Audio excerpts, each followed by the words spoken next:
Assalamualaikum warahmatullahi wabarakatuh. Baik siswa-siswi kelas 9 dimanapun kalian berada, semoga dalam keadaan sehat dan tetap semangat. Pada kegiatan pembelajaran PPKN kali ini, kita akan membahas bab 3, Kedaulatan Negara Kesatuan Republik Indonesia, pertemuan yang ketiga.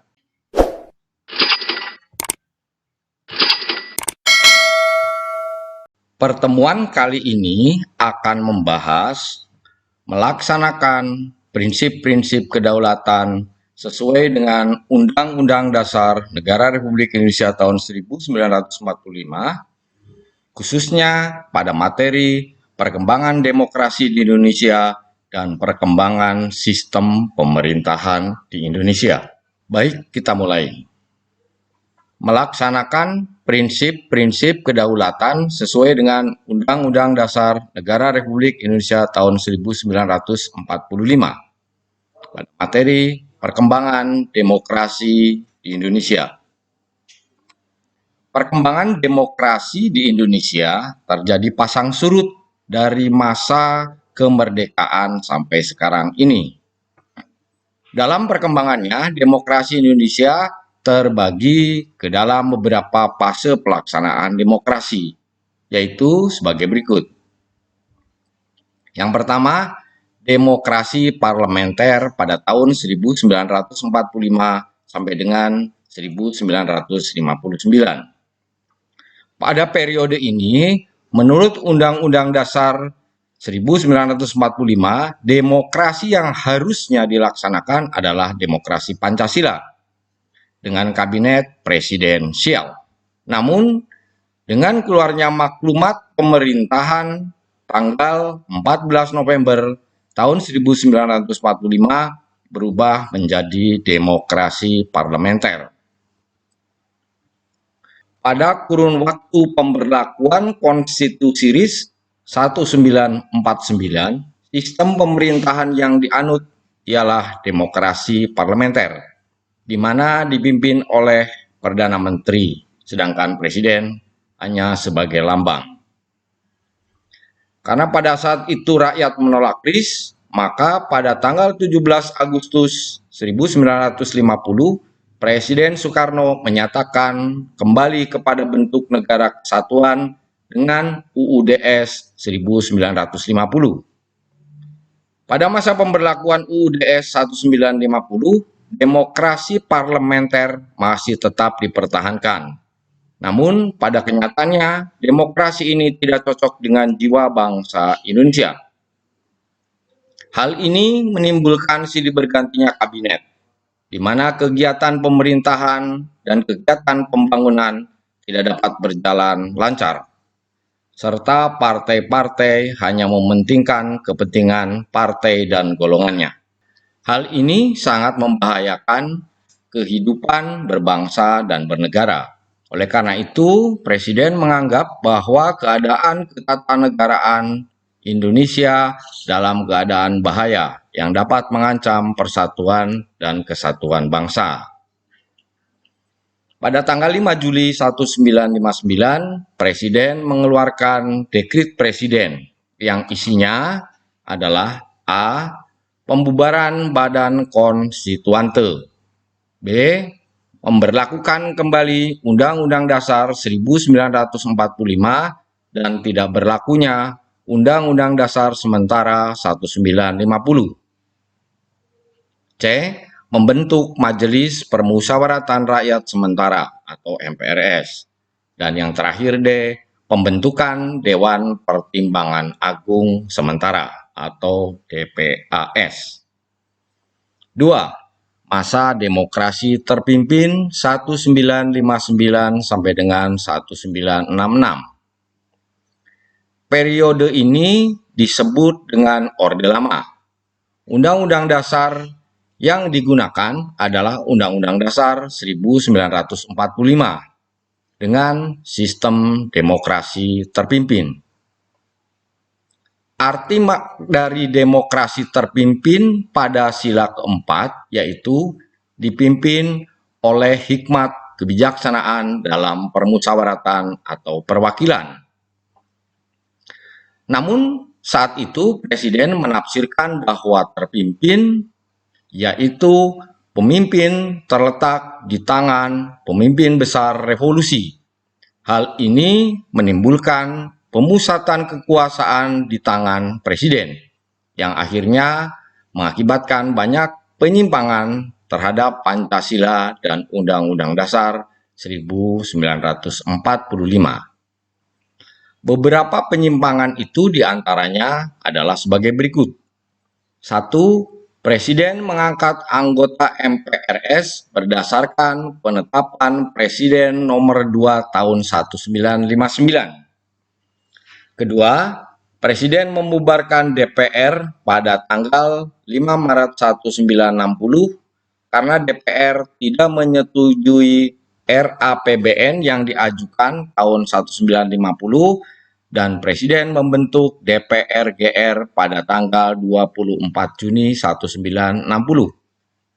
Ketiga, Presiden melakukan pengintegrasian lembaga-lembaga negara berdasarkan penetapan Presiden nomor 94 tahun 1962 pada tanggal 6 Maret 1962, yaitu Ketua MPRS, Ketua DPR GR, dan Wakil Ketua DPA dapat menduduki sebagai Wakil Perdana Menteri, serta Ketua MA, Wakil-Wakil Ketua MPRS, dan DPR GR mendapatkan kedudukan sebagai Menteri. Yang keempat, pengangkatan Presiden seumur hidup melalui TAP MPRS nomor 3 MPRS 1963. Kelima, penyimpangan politik luar negeri, di mana Indonesia hanya bekerja sama dengan negara-negara sosialis atau komunis dan melakukan konfrontasi dengan hampir semua negara barat. Yang terakhir, yang keenam, Presiden membubarkan Partai Masyumi dan Partai Sosialis Indonesia yang sesuai dengan nilai-nilai Pancasila, tetapi memberikan kesempatan berkembangnya Partai Komunis Indonesia yang jelas-jelas bertentangan dengan nilai-nilai Pancasila. Penyimpangan-penyimpangan tersebut membuat stabilitas politik dan kehidupan ketatanegaraan tidak berjalan sebagaimana mestinya, terutama masalah keamanan dan ketertiban masyarakat. Puncak kekacauan saat itu adalah adanya peristiwa G30S PKI sebagai sebuah pemberontakan yang dilakukan oleh Partai Komunis Indonesia.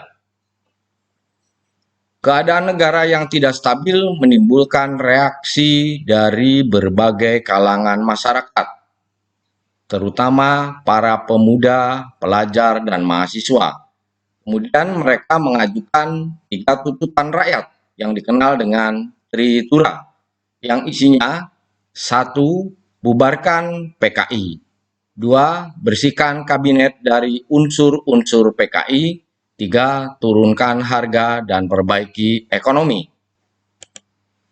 Tuntutan rakyat ini ditanggapi pemerintah dengan dikeluarkannya Surat Perintah 11 Maret atau dikenal dengan Super Semar dari Presiden Soekarno kepada Jenderal Soeharto. Kemudian kepemimpinan negara beralih dari Presiden Soekarno kepada Presiden Soeharto. Ketiga, masa demokrasi Pancasila 1966-1998. Periode ini dikenal dengan sebutan pemerintahan Orde Baru, yang bertekad melaksanakan Pancasila dan Undang-Undang Dasar tahun 1945 secara murni dan konsekuen, serta melaksanakan sistem demokrasi Pancasila dan dikembalikannya fungsi lembaga tertinggi dan lembaga tinggi negara sesuai dengan amanat Undang-Undang Dasar. Dalam pelaksanaannya, akibat dari masa jabatan Presiden yang tidak dibatasi periodenya, maka kekuasaan menumpuk pada Presiden, sehingga terjadilah penyalahgunaan kekuasaan. Tumbuh suburnya budaya korupsi, kolusi, dan nepotisme atau KKN. kebebasan berbicara dibatasi, praktik demokrasi menjadi semu, lembaga negara berfungsi sebagai alat kekuasaan pemerintahan. Akhirnya, lahirlah gerakan reformasi yang dipelopori mahasiswa yang menuntut reformasi dalam berbagai bidang.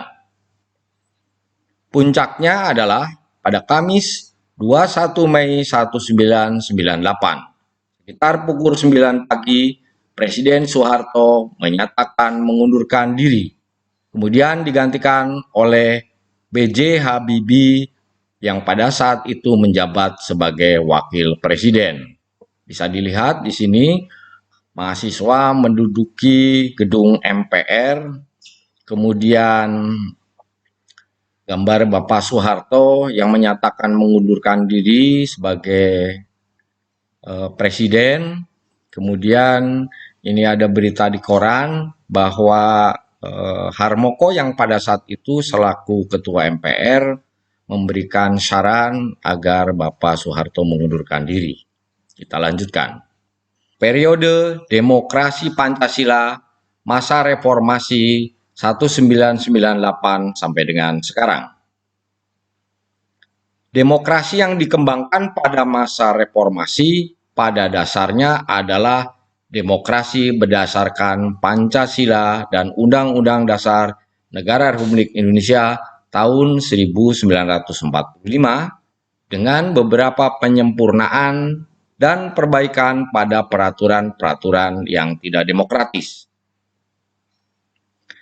Kemudian, meningkatkan peran-peran lembaga negara dengan menegaskan fungsi, wewenang, dan tanggung jawab yang mengacu pada prinsip pemisahan kekuasaan dan tata hubungan yang jelas antara lembaga-lembaga eksekutif, legislatif, dan yudikatif.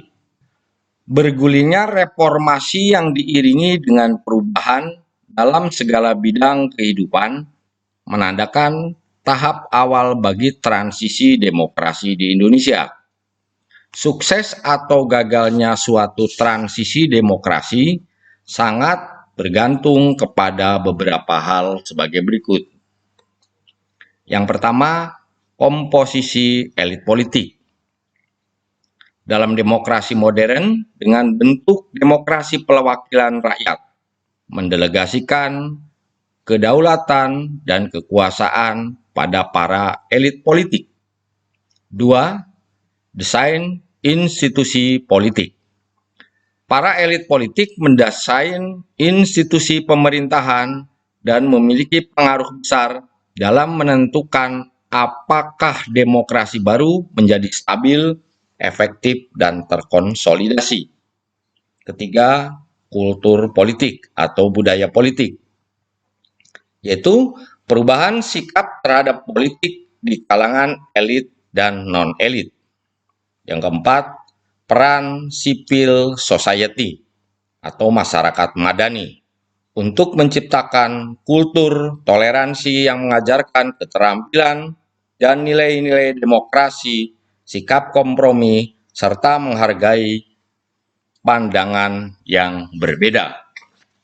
Istilah masyarakat madani disosialisasikan di Indonesia sebagai terjemahan dari civil society.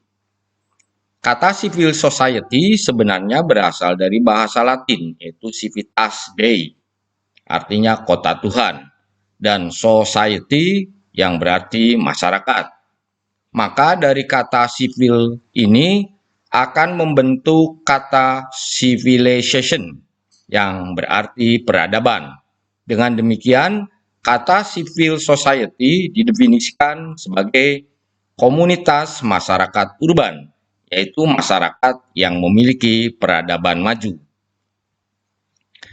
Nurholis Majid mengatakan, konsepsi semacam ini yang awalnya mengacu pada dunia Islam yang dialamatkan oleh komunitas urban Arab. Nabi Muhammad saat itu membuat sebuah deklarasi dengan mengganti nama Yasrib ke Madinah, karena Nabi ingin menciptakan masyarakat madani. A.S. Hikam menggunakan istilah bahasa Arab Madani dari kata Madinah, yaitu menerjemahkan sipil, dianggap tepat karena istilah Madani menyiratkan anggapan masyarakat yang beradab. Dalam masyarakat Madani, secara terminologi menurut Alatas adalah Muntamadani atau masyarakat kota. Secara etimologis memiliki dua arti.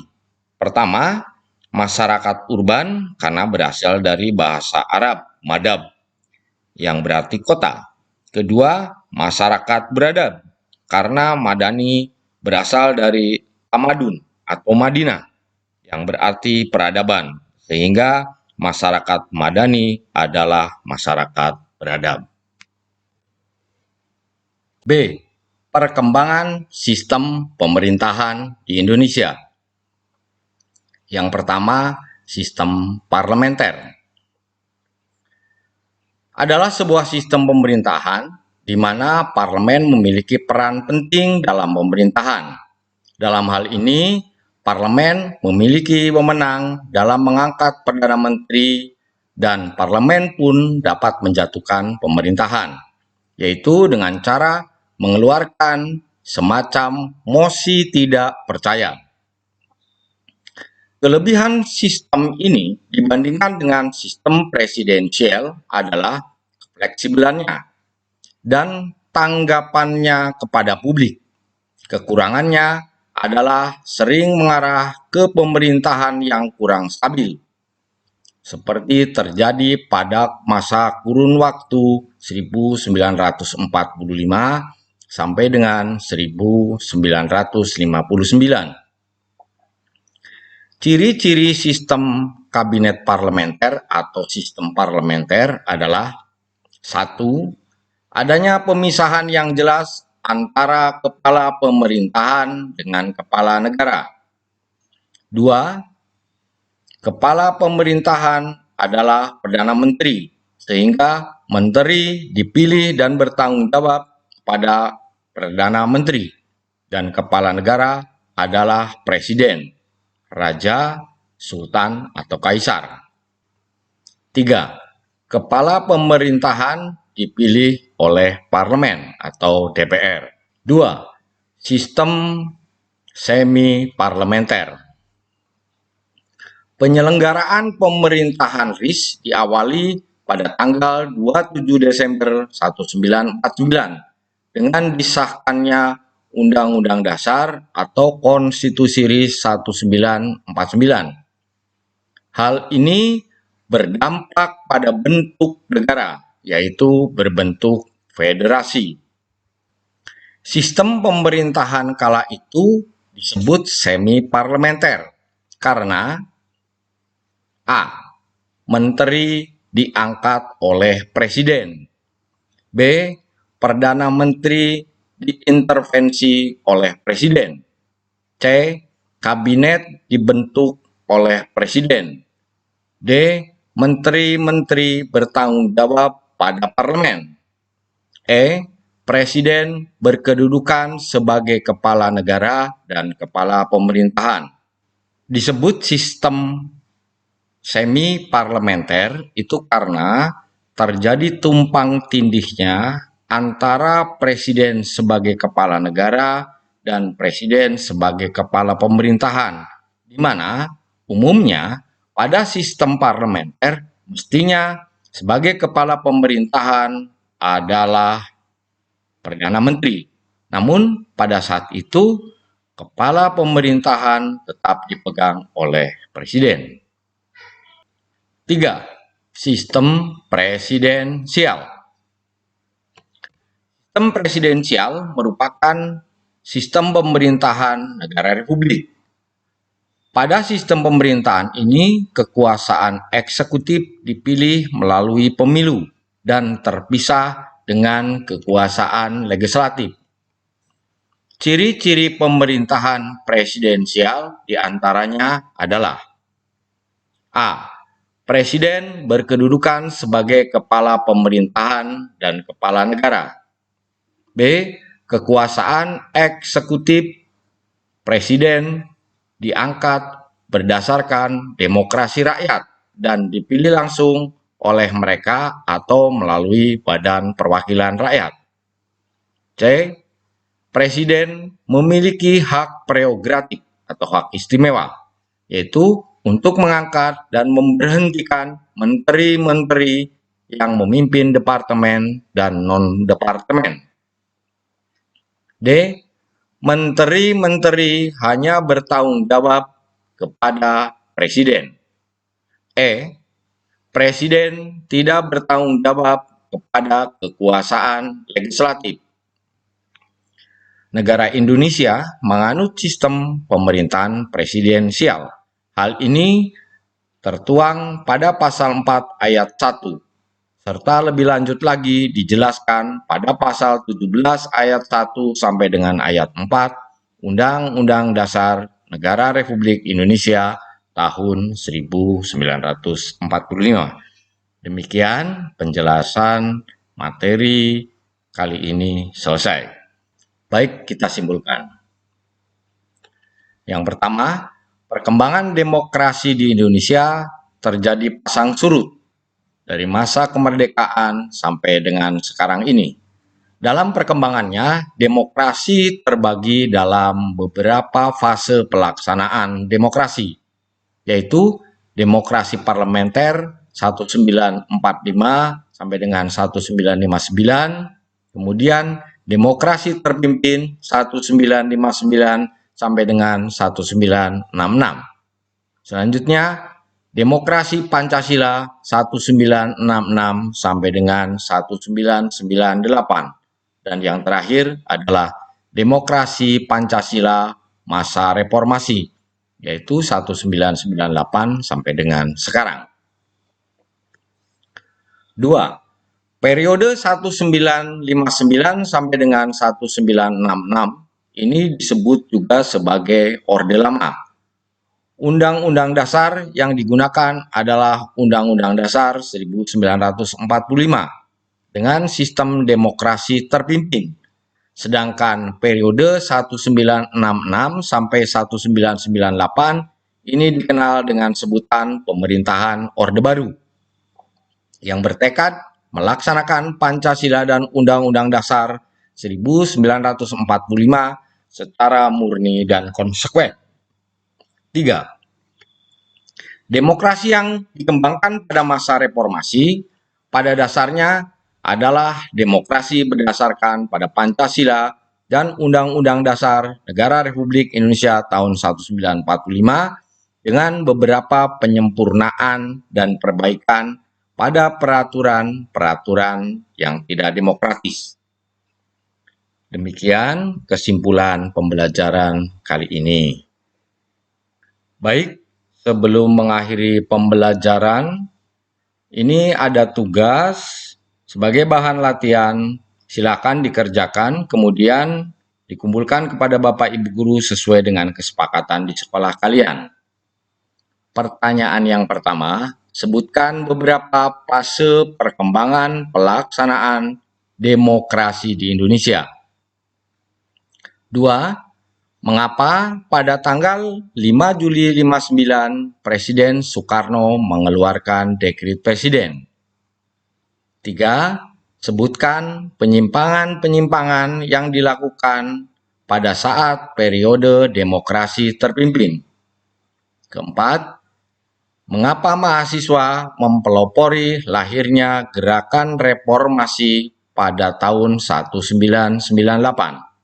Dan yang terakhir, bagaimanakah cara membedakan sistem pemerintahan parlementer dan sistem pemerintahan presidensial? Demikian pertemuan kali ini saya akhiri. Semoga dapat bermanfaat. Amin. Wassalamualaikum warahmatullahi wabarakatuh.